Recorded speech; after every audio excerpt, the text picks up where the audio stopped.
So, matipid nga ba tong Honda Click 160 guys? Take note guys ha, 160 yung makina niya. So, i-check natin ngayon. Okay.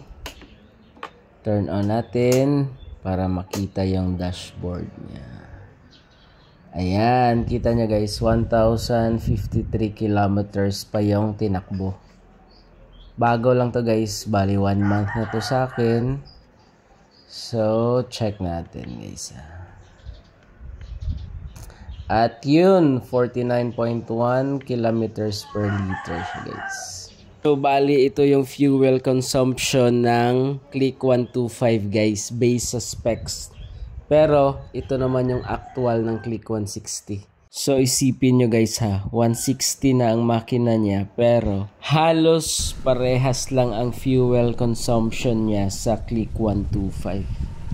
Thank you for watching guys, at huwag nyo sanang kalimutang mag-follow and subscribe.